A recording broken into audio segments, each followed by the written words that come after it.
ঝিনাইদহ 4 আসন, যেটা ঝিনাইদহ সদর এবং কালীগঞ্জ থানা নিয়ে, এই আসনে মোহাম্মদ রাশেদ খানকে ধানের শীষ প্রতীকে নির্বাচন করার জন্য মনোনয়ন দেওয়া হচ্ছে।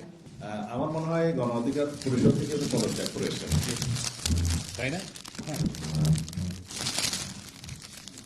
গণ অধিকার পরিষদের সাধারণ সম্পাদক জনাব মোহাম্মদ রাশেদ খান তিনি বাংলাদেশ জাতীয়তাবাদী দলে যোগ দিচ্ছেন এবং বাংলাদেশ জাতীয়তাবাদী দল সিদ্ধান্ত নিয়েছে যে ঝিনাইদহ 4 আসন, যেটা ঝিনাইদহ সদর এবং কালীগঞ্জ থানা নিয়ে, এই আসনে মোহাম্মদ রাশেদ খানকে ধানের শীষ প্রতীকে নির্বাচন করার জন্য মনোনয়ন দেওয়া হচ্ছে। এটা আপনার আমাদের দলের সিদ্ধান্ত, এটা আমি আপনাদেরকে জানালাম। আর সেই সঙ্গে আমি আপনার অনুরোধ করব,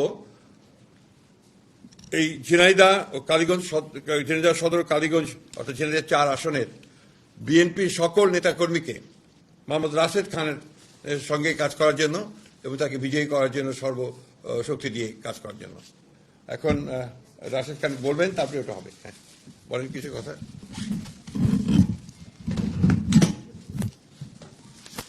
আসসালামু আলাইকুম। বাংলাদেশ জাতীয়তাবাদী দল বিএনপির সংগ্রামী মহাসচিব, তাকে অসংখ্য ধন্যবাদ। আমি মোহাম্মদ রাশেদ খান 2018 সালের কোটা সংস্কার আন্দোলন থেকে আপনাদের সাথেই ছিলাম। কিভাবে রাজপথে সংগ্রাম করেছি আপনারা সবাই জানেন, সাংবাদিক ভাইয়েরা। বিশেষ করে জুলাই গণঅভ্যুত্থানের সময় আমার পাশে বিএনপির স্থায়ী কমিটির সদস্য জনাব সালাউদ্দিন আহমেদ এবং আমি রাশেদ খান, গণ অধিকার পরিষদের সভাপতি নুরুল হক নূর, আমরা 3 জন একসাথে এই আন্দোলন সংগ্রাম সমন্বয় করার কাজ করার সুযোগ হয়েছে এবং আমাদের সংগ্রামী মহাসচিব এই সময় যিনি গ্রেপ্তার হন, বিএনপির সংগ্রামী মহাসচিব আমাদের সালাউদ্দিন আহমেদ ভাই, তিনি ইন্ডিয়া থাকলেও এই আন্দোলনকে যেভাবে সমন্বয় করেছেন, এবং আমার ভূমিকা সম্পর্কে আসলে আমি বলতে চাই না, সালাউদ্দিন আহমেদ ভাই তিনি জানেন, তিনি বলবেন। আমি এতটুকু বলতে চাই, বাংলাদেশ জাতীয়তাবাদী দল গণমানুষের অধিকার প্রতিষ্ঠায় লড়াই সংগ্রাম করছে এবং শহীদ প্রেসিডেন্ট জিয়াউর রহমান, যাকে আমি নিজের আদর্শ হিসেবে মনে করি, বর্তমানে বিএনপি নেতৃত্ব দিচ্ছে জনাব তারেক রহমান, তিনি আমাকে অত্যন্ত স্নেহ করেন, ভালোবাসেন। ফ্যাসিবাদ বিরোধী আমল থেকে তার সাথে আমার সম্পর্ক। আমি মনে করি নতুন বাংলাদেশ গঠনে তার নেতৃত্ব দেশ এবং জনগণের জন্য অত্যন্ত প্রয়োজন। আমি বিশ্বাস করি সংস্কার, বিচার এবং সুষ্ঠু নির্বাচনের ক্ষেত্রে জনাব তারেক রহমান গুরুত্বপূর্ণ ভূমিকা রাখবেন।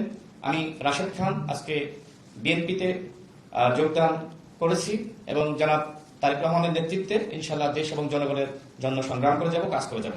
আসসালামু আলাইকুম। সালাউদ্দিন সাহেব কিছু বলবেন? আমি তো বলেছি, বলেন একটু। বিসমিল্লাহির রহমানির রহিম। জনাব রাশেদ খান তিনি গণ অধিকার ছাত্র অধিকার পরিষদ থেকে শুরু করে গণ অধিকার পরিষদ পর্যন্ত তার যে যাত্রা এবং বিশ্ববিদ্যালয় কেন্দ্রিক যে ছাত্র আন্দোলন গড়ে উঠেছিল, তার যে সাহসিক ভূমিকা, তাতে দেশের ছাত্র সমাজের দাবি মানতে তৎকালীন স্বৈরাচারী সরকার বাধ্য হয়েছিল। সেই ভূমিকায় রাশেদ খানের নাম আমাদের ইতিহাসে জল করে গর্বে উজ্জ্বল থাকবে। গণ অধিকার পরিষদের সভাপতি নুরুল হক নূর এবং রাশেদ খান বিগত 24-এর ছাত্র গণ অভ্যুত্থানে যে সাহসিক ভূমিকা রেখেছে তা আমি জানি, তার মুখেও শুনেছেন, এবং তারা জীবন বাজি রেখে অনেক পদক্ষেপ নিয়েছিল ফ্যাসিবাদ বিরোধী গণতান্ত্রিক আন্দোলনে ফ্যাসিবাদকে হটানোর জন্য। সেই অবদান ইতিহাসে লিপিবদ্ধ থাকবে। আমরা চাই বর্তমান নতুন প্রজন্মের এরকম আরো অনেক সাবেক ছাত্রনেতা যারা এখনো বয়সে তরুণ, তারা জাতি বিনির্মাণে সঠিকভাবে পদক্ষেপ নিতে পারুক, এবং সেজন্য তাদেরকে জাতীয় সংসদ থেকে শুরু করে সমাজের, রাষ্ট্রের বিভিন্ন স্তরে তারা প্রতিষ্ঠিত হোক, সেটা আমাদের কামনা। আমরা আগেও বলেছি অনেকবার, আগামীর বাংলাদেশ হবে মেধাভিত্তিক, জ্ঞান নির্ভর, প্রযুক্তি নির্ভর বাংলাদেশ, এবং সেই ক্ষেত্রে এই স্লোগানকেই শুধু স্লোগানের মধ্যে না রেখে কার্যকরভাবে আমরা যাতে এই তারুণ্যের ভাবনাকে ধারণ করতে পারি এবং মেধা ও প্রযুক্তি নির্ভর, জ্ঞান নির্ভর বাংলাদেশ গড়তে পারি, সেই লক্ষ্যেই আমরা রাশেদ খানকে আমরা স্বাগতম জানাচ্ছি, অভিনন্দন জানাই আজকে তার এই সিদ্ধান্ত। আশা করি রাশেদ খান জনসমর্থন নিয়ে জাতীয় সংসদে প্রতিনিধিত্ব করতে পারবেন ইনশাআল্লাহ। তো সেই ক্ষেত্রে তার ভূমিকা আগামী বাংলাদেশে সর্বক্ষেত্রে ব্যাপকভাবে অবদান রাখতে পারবে বলে আমার মনে হয়। আবারও স্বাগত জানাই জনাব রাশেদ খান। একটু দাঁড়ান। আমার মনে হয় গণ অধিকার পরিষদ থেকে তো পদত্যাগ করে এসেছেন, তাই না? হ্যাঁ।